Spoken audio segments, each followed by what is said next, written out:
സഭാപ്രസംഗകൻ 9-ാം അധ്യായം.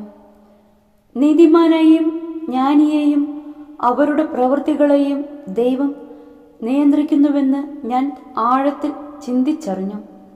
അത് സ്നേഹപൂർവമോ ദ്വേഷപൂർവമോ എന്ന് മനുഷ്യൻ അറിയുന്നില്ല. അവൻ്റെ മുൻപിലുള്ളതെല്ലാം മിഥ്യയാണ്. എന്തെന്നാൽ നീതിമാനും നീചനും സന്മാർഗിക്കും ദുർമാർഗിക്കും ശുദ്ധനും അശുദ്ധനും ബലിയർപ്പിക്കുന്നവനും അർപ്പിക്കാത്തവനും നല്ലവനും ദുഷ്ടനും ശപഥം ചെയ്യുന്നവനും ചെയ്യാത്തവനും ഗതി ഒന്ന് തന്നെ.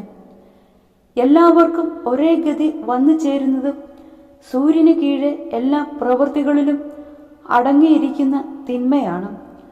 മനുഷ്യഹൃദയം തിന്മ കൊണ്ട് നിറഞ്ഞിരിക്കുന്നു. ജീവിതകാലം മുഴുവൻ അവർ ഭ്രാന്തുകൊണ്ട് നിറഞ്ഞിരിക്കുന്നു. അതിനുശേഷം അവർ മൃതലോകത്തിൽ എത്തുന്നു. എന്നാൽ ജീവിക്കുന്നവരോടൊപ്പം എണ്ണപ്പെടുന്നവന് എന്നിട്ടും പ്രത്യാശയുണ്ട്. ജീവനുള്ള നായ് ചത്ത സിംഹത്തേക്കാൾ ഭേദമാണല്ലോ. കാരണം ജീവിക്കുന്നവർക്കറിയാം തങ്ങൾ മരിക്കുമെന്ന്. മരിച്ചവരാകട്ടെ ഒന്നും അറിയുന്നില്ല. അവർക്ക് ഒരു പ്രതിഫലവും ഇനിയില്ല. അവരെക്കുറിച്ചുള്ള സ്മരണ അസ്തമിച്ചിരിക്കുന്നു.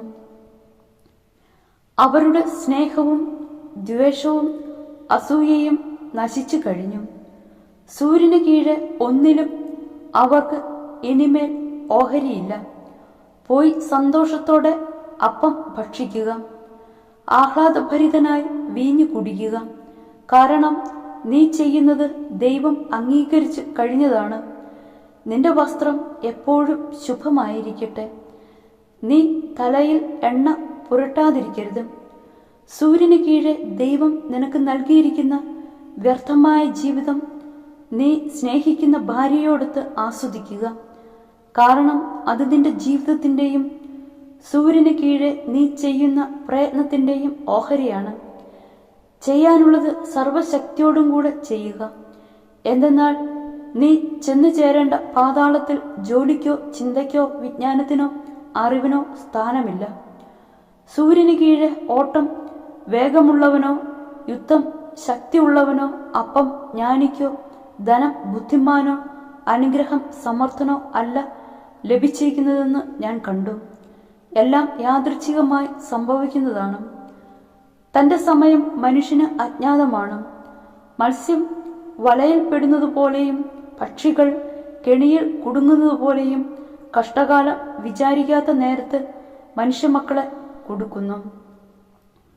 ജ്ഞാനിയും ഭോഷനും സൂര്യന് കീഴെ ജ്ഞാനത്തിന് ശ്രേഷ്ഠമായൊരു ദൃഷ്ടാന്തം ഞാൻ കണ്ടു. ഏതാനും ആളുകൾ മാത്രമുള്ള ഒരു ചെറിയ നഗരമുണ്ടായിരുന്നു. ശക്തനായ ഒരു രാജാവ് വന്ന് അതിനെതിരെ പ്രബലമായ ഉപരോധം ഏർപ്പെടുത്തി. എന്നാൽ അവിടെ നിർധനനായ ഒരു ജ്ഞാനി ഉണ്ടായിരുന്നു. അവൻ തൻ്റെ ബുദ്ധി കൊണ്ട് ആ നഗരത്തെ രക്ഷിച്ചു. പക്ഷെ ആരും അവനെ സ്മരിച്ചില്ല.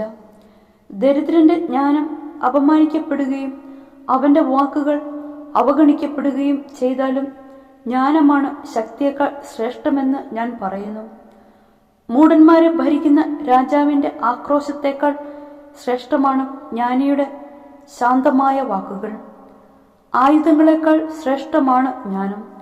എന്നാൽ വളരെയധികം നന്മ നശിപ്പിക്കാൻ ഒരൊറ്റ പാപി മതിയാകും.